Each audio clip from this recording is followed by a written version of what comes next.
So today we are here for an information session on our Masters of Science in Secondary Education. Throughout the presentation, you're going to hear us refer to that as the MSSE. That stands for Masters of Science in Secondary Education. So that's kind of how we refer to it, just so that you guys know throughout the presentation. My name is Alyssa Yesko. I am the director of the Pathways into Education Center here at UAlbany. Our center advises our undergraduate students, so students who are interested in education, maybe our education minors, but any student who's interested in any of our graduate programs in education or counseling. And we also work with our alumni. So we're sort of a catch-all for the School of Education. So if you guys do have any questions about any of our programs, even the MSSE, as we finish up this program or this session, we're a great office to reach out to, and I'll have that contact information for you toward the end. Today we do have the department chair for the Department of Educational Theory and Practice here with us, Dr. Oliveira. He's the department chair for the Educational Theory and Practice Department is the department that the MSSE falls under. And so I'm just gonna ask for him to say a couple of words to welcome you all here. Hi, everyone. I'm glad to be here. I'm very happy to be able to see everyone online and try to answer any questions you have. Welcome. Thank you so much. Yeah, and hopefully you guys get some great information from this. I have taken note of some of the questions that were asked during pre-registration, which we'll get to at the end of this session. But then if you guys have additional questions at the end of this session, you can either shout them on out or submit them through the chat, and we're here to answer them. So first of all, if you're here, it's probably because you have some interest in becoming a teacher, I hope. But just why are we thinking about this field of education? There's a lot of great reasons to become a teacher.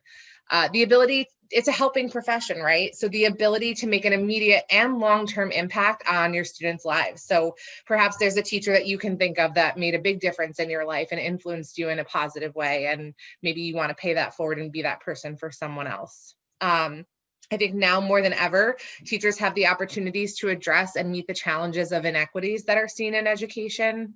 It's a career where you can develop your own identity. So if you were to go through the UAlbany MSSE program, we give you the tools to be a great teacher, but you can become the type of teacher that you want to be with the knowledge and information that we give you through our program. You have the ability to share your strengths with your students. So take the things that are great about you and the things that you're really good at and be able to use them to inspire other students to learn. But on top of that, you can work where you want.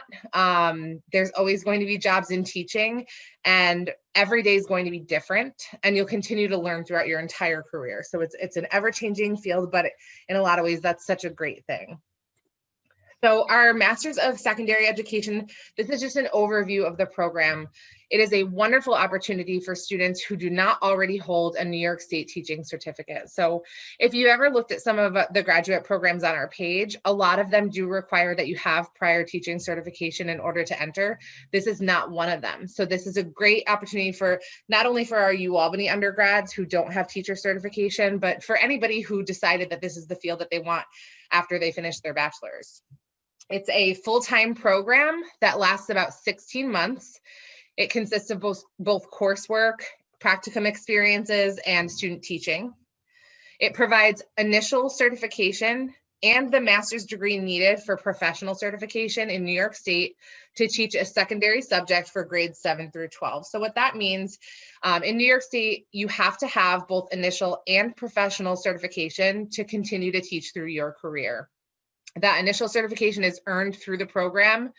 Once you complete the master's program, you have all of the educational requirements that you need for professional certification. You just teach for 3 years, and then you're able to earn that certification. And that's the last type of certificate that you would need to teach in New York State. So we have a number of subject areas that you can teach in, and there are specific admission requirements for each of these content areas. And I'm not going to delve into each of them individually, but I am going to give you the resources and the website to take a look at those yourself. So if you are a history major and you want to know, do I have the necessary credits to enter this program based on the program that I completed as a history major, that website will help you to know whether you have the appropriate prerequisites from your undergrad, and each subject area has different requirements.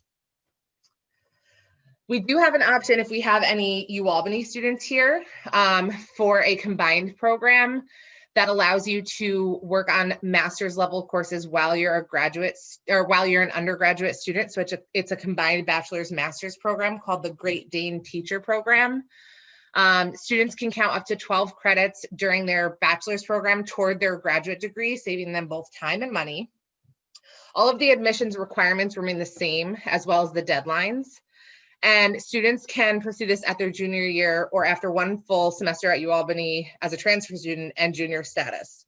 So these are the subject areas that the Great Dane Teacher Program supports. So you'll notice that right now, foreign language and physics are not options for the Great Dane Teacher Program, and that's just currently. So always check back to see if anything's changed, but the other subject areas are available for this program. And if you have more questions about the Great Dane Teacher Program, please feel free to reach out to our office. Information about applications and deadlines. So for the GRE is a requirement set forth by New York State Education Department for teacher preparation programs at the graduate level. So it's not something that can be waived. Currently, because of the situation with COVID-19, we will accept applications that don't have GRE scores, but students would be conditionally admitted, meaning that they have to submit GRE scores by the time that they complete a certain number of credits. At this time right now, it's 12 credits. But to be officially admitted. So it's conditional admit with official admission being contingent on the receipt of those scores. So always check back to make sure that this policy remains if you're thinking about applying in a future term. So this is our policy for right now. As more testing sites may be open, things may change. So it's always a good idea to check back as you're working on your application.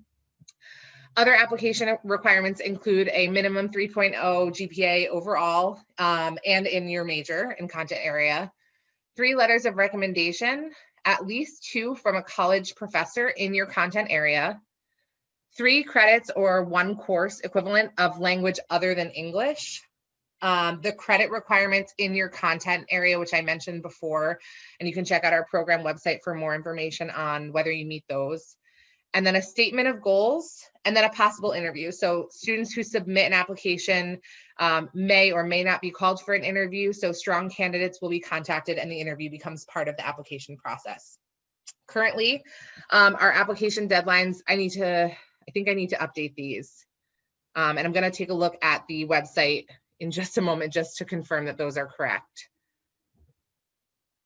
But why choose UAlbany, right? So there are a lot of options out there, but we have programs in a range of areas with lots of opportunities for our students. But on top of that, these programs are great programs. We are ranked the #1 best public school of education in New York State. And we're also ranked the #2 best public school of education in the entire Northeast. And although the MSSE is not an online program, we have wonderful online education courses that you may be able to take. So some of the courses in the MSSE may be offered online, and just know that they're top notch. We're ranked among the top 10 online education programs in the United States. We started out as a teaching college, UAlbany, that's how we started. So there's a legacy of contributing to the field of education, and it's something that we're very proud of. We have faculty as well. I'm not going to go through this individually, but these are some of the research and professional interests of faculty members who you may have as an instructor during your time in the MSSE if you want to apply to this program. And you can see that these range from self-regulated learning to literacy to STEM-specific research and interests. And so whatever your interests are, whatever the subject area is that you're interested in, whatever aspect of teaching you're interested in, you should be able to find a faculty member who shares that interest and passion and be able to learn from them. So I think just the wide variety of research and professional interests that are available through our faculty is one of the great benefits of our program. We also offer great support to our students. So you would have an advisor there to guide you through your program and help you in your career development. We have support for, online for students, as many things have moved online as of late. We have great resources for students, and we have faculty and staff with working relationships with schools and community partners, which becomes really important when it's time to help you guys find your student teaching sites. We also have some great students, and this is just a quote from one of the graduates of the MSSE program. This program changed my life. My professors and mentors saw something in me I didn't see in myself at the time, and they deeply uplifted and encouraged me. Today, I teach algebra at my high school alma mater, and I know that I was called to be in the classroom. And so there are a lot of students who feel this passion for teaching, and this program can take your passion for teaching and turn you into a great educator. Where to find some more information? This is the program website that I had mentioned that has a lot of great information, especially about those admissions requirements for each content area. So this is the MSSC program page, which, like I said, it has great information. But if you scroll down, you'll be able to see for each subject area what is required in that subject area, how many credits. So that's a wonderful thing. This is also the best place to find the most updated information on deadlines. You'll see that we have 2 deadlines for the fall. The first is January 15th, and the second deadline is August 1st. And you might be wondering, why are there 2? Some of our programs fill up really fast. And so we want to have the ability to review applications early. And so it's always recommended that you try to get your application in by that first deadline.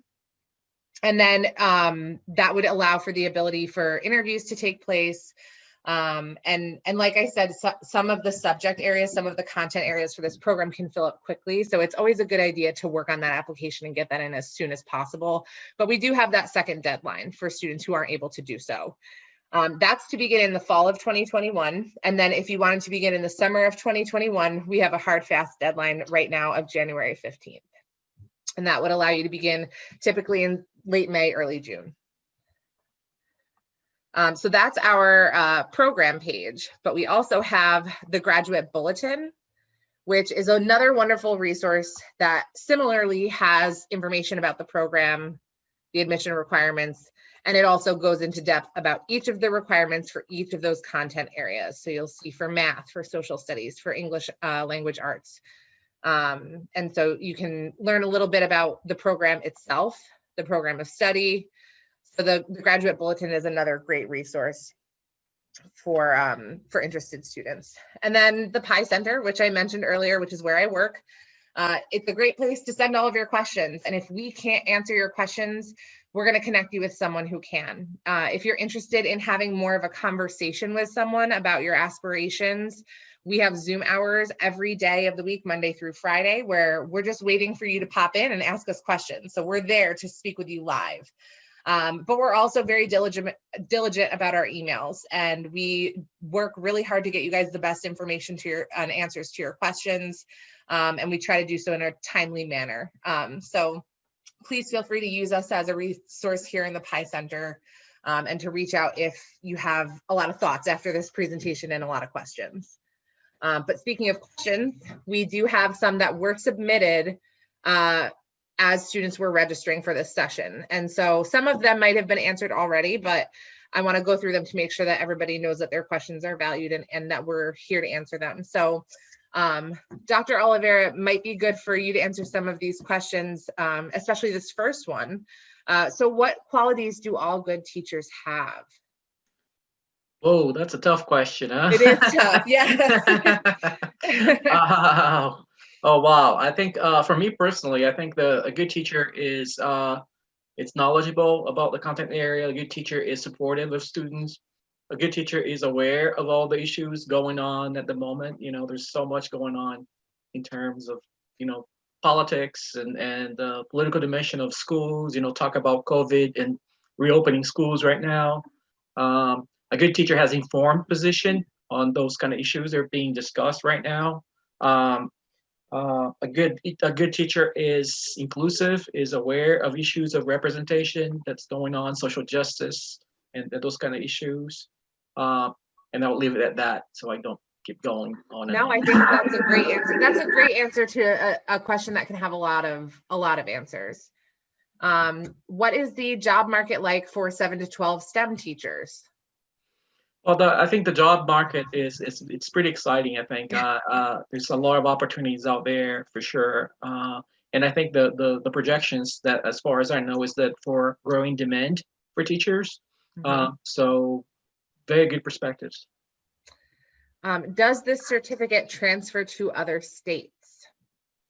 It does. I think we are part of Christy can help me with that. I know I've read that we're part of a national equivalence association, So something. yeah, it would depend on the state. So Yep. unfortunately, in the US, every state is different. So one of the things you want to look at, if you know that there's a particular state that you might move to, I would definitely look at that ahead of time. So in New York State, our secondary ed certificates across New York State, the licensure area is grades 7 through 12. And that may be different in other states. I actually was talking to a prospective student this morning. We were looking at both New Jersey and Rhode Island. And so their grades, depending on what certificate, you know, whether it's secondary ed or middle schools, each state has their own different requirements. So you just want to double check. So this program is what New York State calls an approved teacher prep program. And so usually when our students go to other states, we typically see a lot of our students go to North Carolina or bordering states, so like Massachusetts, Vermont. Many states have a form in which you have to verify the applicant, the student, completed an approved teacher prep program. So for that point, our program is an approved teacher prep program. So that does help when you try to transfer it to another state. Other states do have different licensure exam requirements. So in New York State, New York State requires that our students do an ed TPA, a content specialty test. So if you're a math teacher, be math, an educating all students exam. And so these exams are different, could be different at the state you're going to also. So each state may have additional exams. So the answer is complicated because it would depend on the state, but we do have a lot of students that do go from other states. And again, it's state by state based, and it's based off of the state requirements. So again, I'm not sure where we're asked that question, but if you want to reach out to the PI office, the PI Center, if you know there's a specific state that you might be interested in going to another state, what we can do is we can help direct you to that state's website and where you can find what the requirements are. Now, I do want to indicate that what that state, let's just use the example of Rhode Island, what Rhode Island says they require today for any particular certificate could change in 2 years, could change in 3 years, could change next year. The same thing with New York State. New York State changed their program requirements back in 2004. They changed the exams and they also changed them a few years ago too. So if you are looking to possibly transfer to another state later on, what you see today may be different from when you graduate or when you decide to transfer, move to the other state. But we can kind of help you figure out, because we do look at the other states. If you're having a hard time trying to figure out what those other state certificate requirements are, we can at least help you try to figure out what the requirements are. But the key thing is our certificate, specifically New York State certificate, is 7 through 12. And so that's where you want to make sure that matches to the other state you're going to. So I don't know if that actually answered the question or not. I think it did. It's a lot of think information. What's important to note is, like, when we in New York State have students coming to us from other states looking for certification, if the requirements of their state don't match up perfectly with New York State, all is not lost. It may just mean you might have to take a specific course in an area that's required here in New York State that wasn't required in your state. And so if you're looking to go elsewhere and things don't align perfectly, there are still ways for you to get certified in that state. It might just mean you have to take a certain exam that they require there, or you might have to take a course. So that's something to also keep in mind.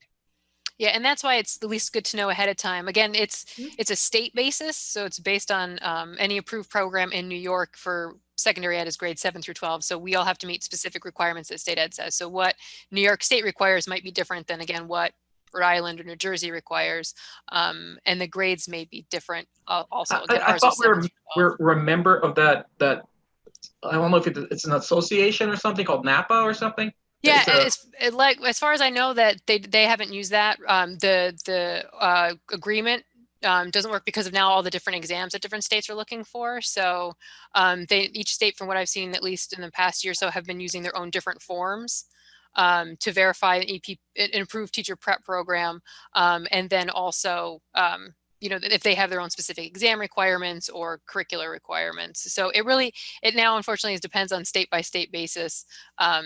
But just so people know, I do fill a lot of out-of-state forms for students. So it's something we commonly do to help as students go to other states too. And so I think this next question has to do with one of the program requirements, which is demonstrated effective social skills for working in a classroom. So somebody wanted to know, how can they best demonstrate their ability to work in a classroom if their only experience has been working virtually with students in a classroom, which is a great question. Yeah, a great question for sure. I think the way this is being done now, it's through video. It's EdTPA, right? That's the way it's being demonstrated. And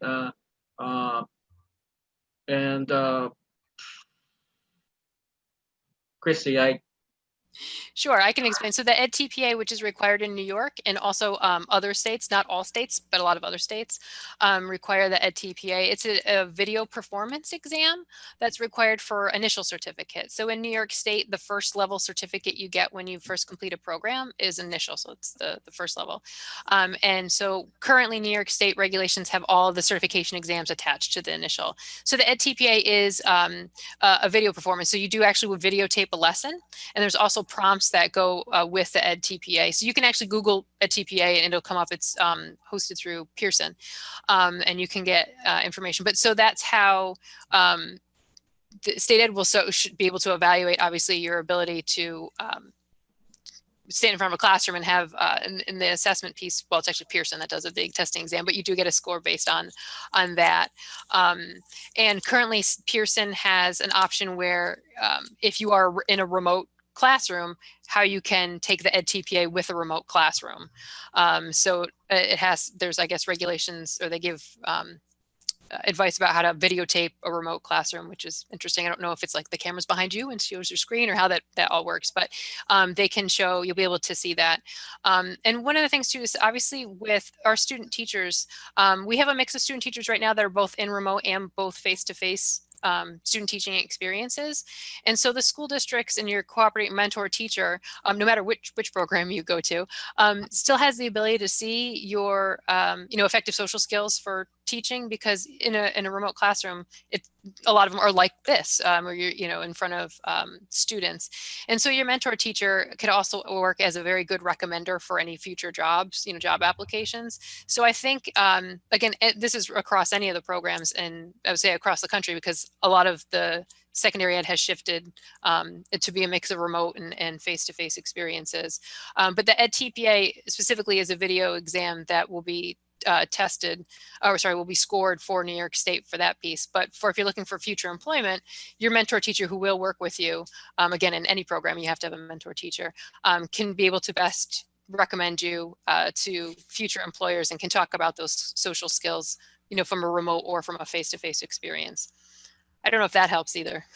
The next question is, what are the deadlines for the fall 2021 semester? And that would be that initial deadline of January 15th, and then the second deadline of August 1st that we saw on the program page.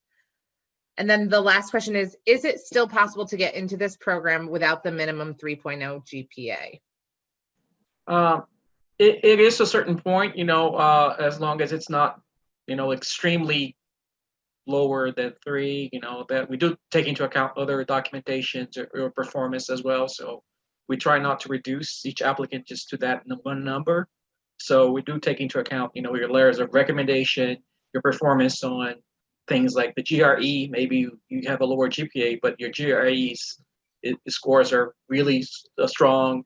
So there are other indicators besides GPA. So we try not to reduce you to that label. And I believe that those were the submitted questions that we had, but I did see some, I did see something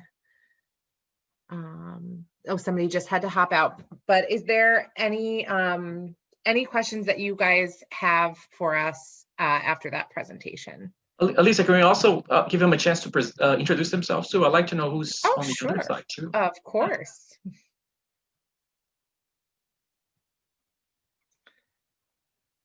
Is there somebody who wants to start, some brave soul who'd like to introduce themselves? Sure, I'll go first. Thank you. Hi, my name's Alyssa Carl. I'm a senior at UAlbany. This is my last semester, actually. And I'm looking to teach math in preferably high school, maybe middle school. I don't know. I haven't really done much in middle school yet. So when I'm getting my certification, I'll see which one I like better. Awesome. My name is Jared Bonaro. I'm also a senior at UAlbany, and I also graduate in December. This is my last semester. I'm looking to teach history, and I'm hoping to start in the fall of 2021. Hi, my name is Julia Estrada. I'm a physics major, and I'm kind of a junior right now. It's a little complicated, but I joined this major specifically because I wanted to become a teacher. So, thank you. Wonderful.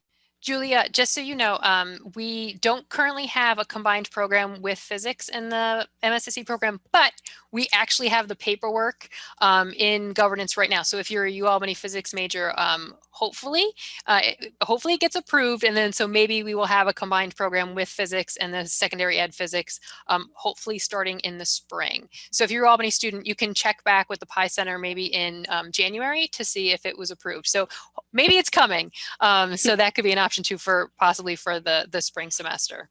Thank you. That sounds very nice. Sure.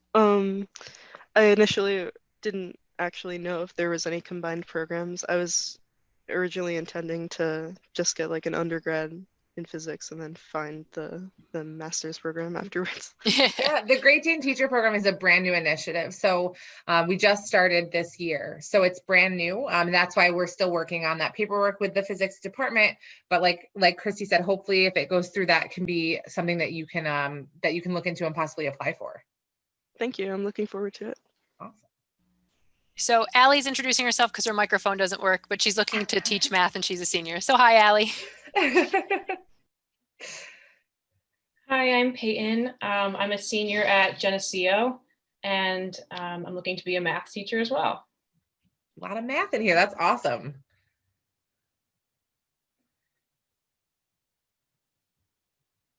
Hi, America. This is my last semester. I'm majoring in Spanish. Hopefully I will be starting next year, and I want to be a Spanish teacher. Wonderful.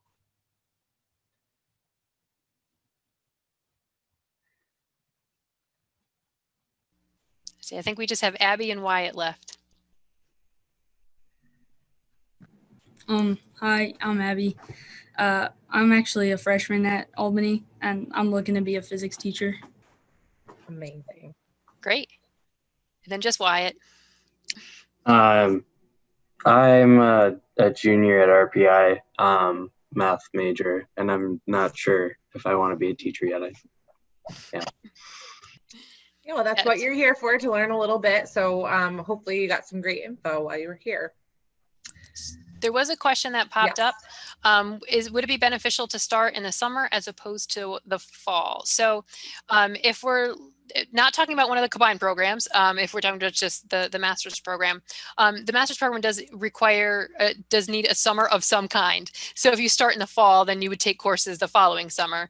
If you start the first summer, then you wouldn't necessarily need to take classes the following summer. So it's up to you, depending on how, if you prefer the first summer taking classes or the second summer. So it gives you a little flexibility. It's a good question, though.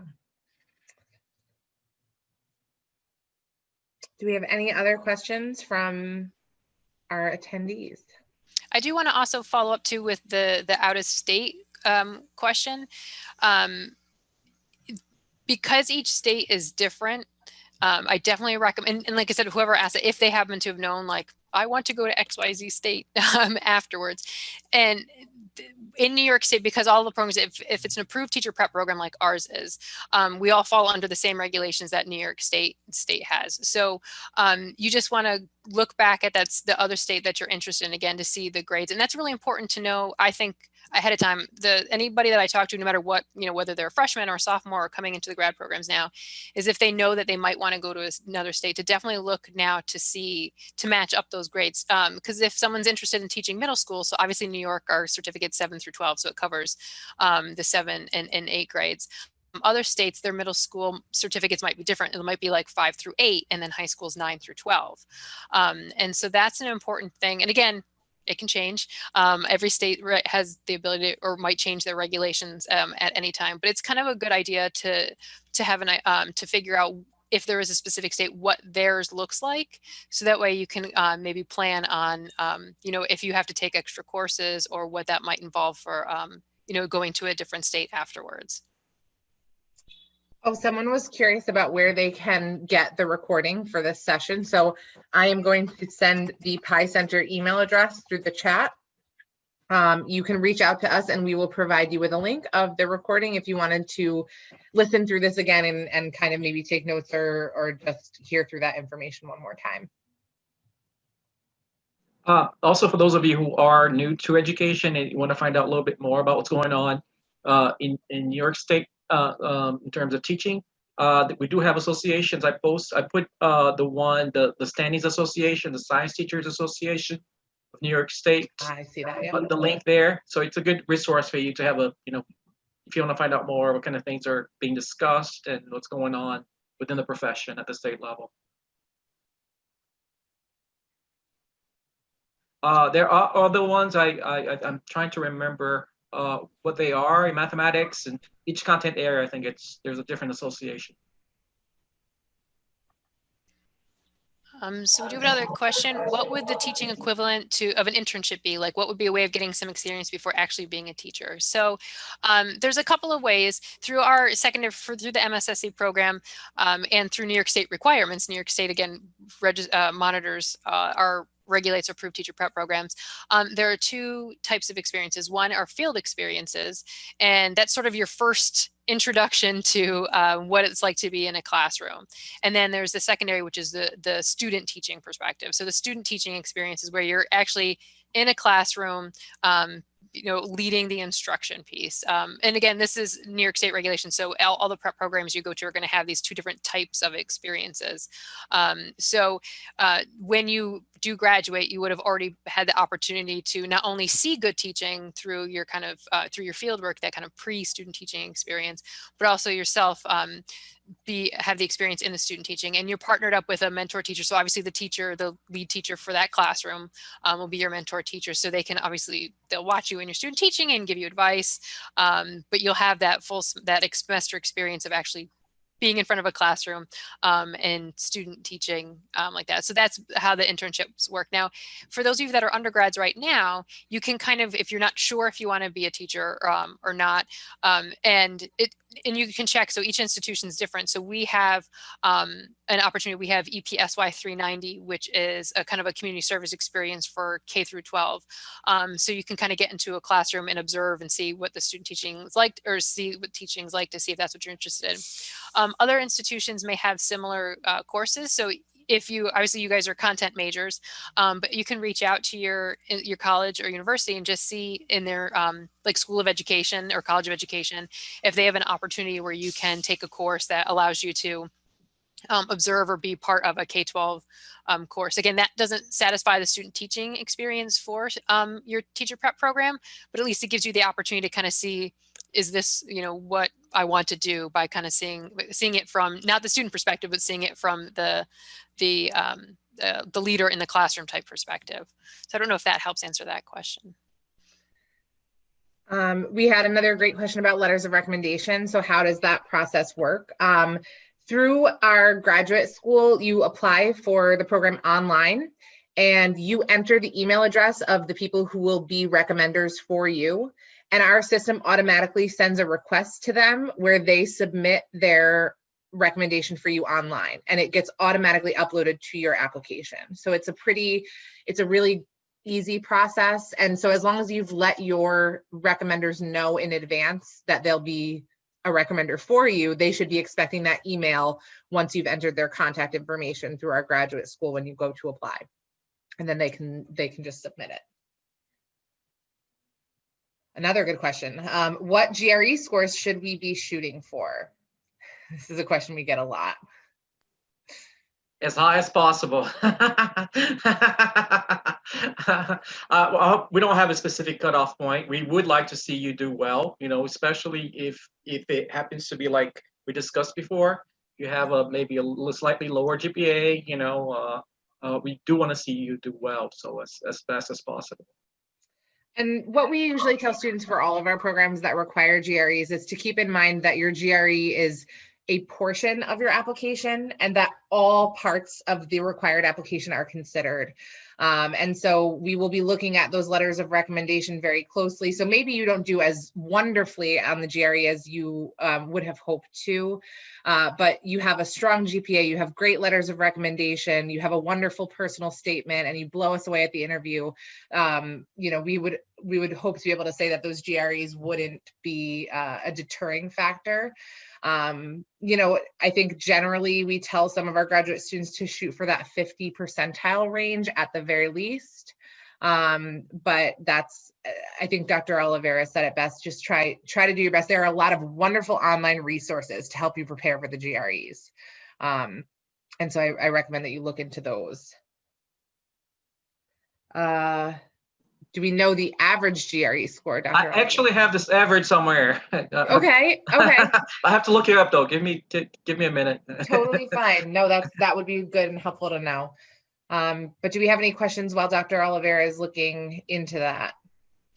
And I do want to know too, as he's looking that up with the GRE scores too, is that it's across all the cohorts, so all the subject areas too. So our math students typically do higher in the GRE math section because that's their major area. So you may see fluctuation. I don't know if Dr. Oliveira has the overall cohort or if it's split up by subject. We also do, obviously we have students that take other exams too, because we do have the other exam option for that too. So the average GRE score too, I wouldn't also, that might not be, if someone's looking at the average score just to see like, okay, is that, if I hit that, do I know that I'm in the right place? I mean, the 50 percentile is good, but Alyssa made a good point too, that it is the whole application that the department looks at too, because the GPA and the interview and the letters of recommendation are important parts of any sort of assessment of whether someone has the potential to be a great teacher too. So, you know, if you already took the GREs and it's lower than what our average applicant GRE is, I wouldn't take that as a sign that you wouldn't be admitted. Again, it's the whole package, it's the whole application that the department does look at. Okay, I have some numbers for you to confuse everyone here, but I can actually give you the average. I have yearly average, not averages overall. So for the latest that I have is 2018, 2019. For that year, the average, there are quite a few numbers. The average quantitative score was 149. And that's percentile wise, it's 36%. The average verbal score is 155, and that's 66%.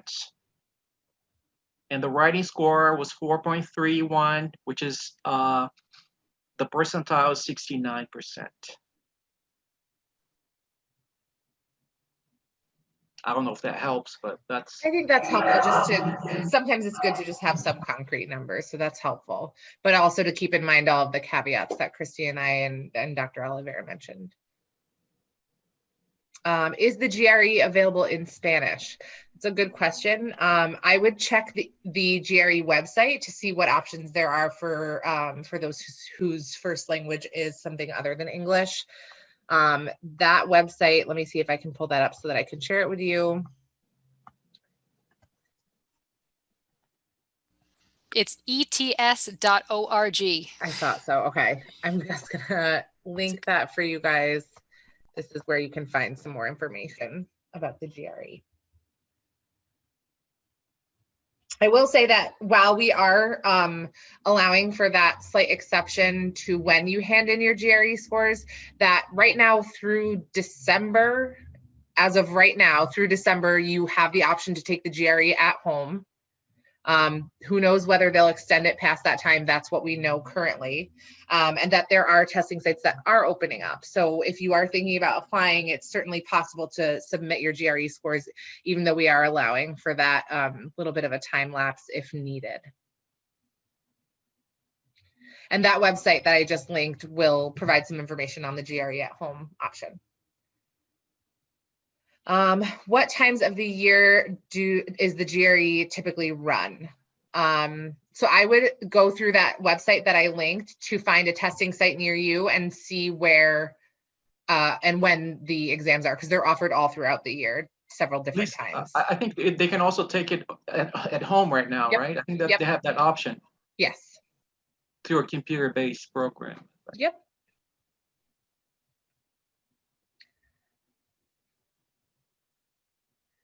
I had a question that it was kind of answered earlier. It was actually on your slide. It was about demonstrating like effective social skills. It was kind of answered for like once you're in the program and you're like student teaching and stuff. I meant for getting into the program, because when I Googled the requirements, like it was on the list there. Okay. Yeah, that's what I was thinking. I think the interview is a wonderful place for that to kind of shine through, and that's sort of where that requirement comes from. So should you have a strong application submitted, the interview is a great time to be able to display your communication and social skills, whether that interview be in person or whatever format we're allowing at this point because of COVID-19. But I think that's probably one of the main ways. But Dr. Oliveira, do you have other information? Yeah, I think that's really assessed during the interview. So during the interview, we do actually write a short essay for us, so we can assess your written communication. And also there's a long discussion about several different issues that we talk about for a long while. So we're looking for people who are, articulate, thoughtful, looking to understand your views of education in general, how you think about students learning, teaching, all those sort of things, and how well you can articulate that. And it's really done through like I said, a long discussion with the faculty. There are 3 or 4 different faculty members, and we look at that and use that to make a decision eventually. We don't have specific things, like ability to pose questions or ability to. It's not that. It's more a holistic type of assessment. Okay, thank you so much. And we had another great question. How long should the statement of goals be?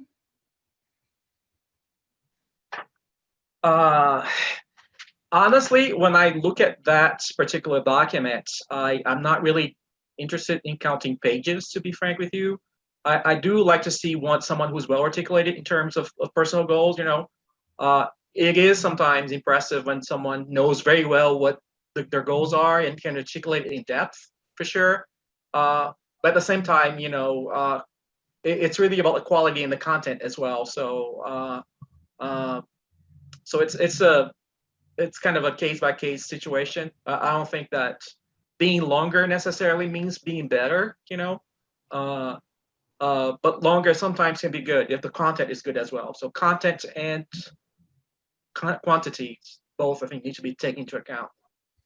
And I will say that at least at UAlbany, and I'm sure at other institutions, the Career Center and your Writing Center are great resources if you want to work to strengthen your statement of goals when you're applying to graduate school. There should be wonderful resources available on your campus that can certainly help you. It's something that I'm sure they work with all the time. And then on the statement of goals, should we focus more on professional goals, like personal goals, a mixture of the two? I would talk about both, because at least when I'm reviewing the applications, I'm trying to understand who you are as a person as well, as well as a professional, what kind of things, define you as a person, what are your principles or values, in general. So I would talk about both.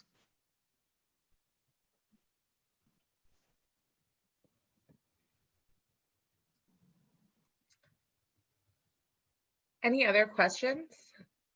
And like I said, if you think of anything after this session, please feel free to reach out to the PI Center. We're happy to help. How about, oh, we got one more. Would undergraduate research focusing on communication in a lab setting contribute to a good image of social proficiency? I'm not sure I quite follow the question in terms of. I think it was more about the question of the application requirement of demonstrated social skills. Mm-hmm. They're that wondering, definitely helps. Definitely helps. I think I personally would be more interested in the actual performance, during the interview rather than your record of expertise in the area. I think it's more along the lines of the oral performance and the performance at the moment. But definitely having that background helps. Makes your, the very least. And that's something you may want to bring up in your interview, even to talk about as something that could help to demonstrate your social skills. Got a lot of great questions today. All right. Well, thank you everyone for being here. Thank you for your time, for your attention, for your thoughtful questions. We really appreciate it and hope that we see some of your names come through on some applications in the future. And again, please feel free to reach out to us should you have any other questions after this session. Thanks, you, everyone. Have a great day. Oh, sorry, what was that? Thanks, everyone. It was nice meeting all of you, and enjoy the rest of your day. Thank you all.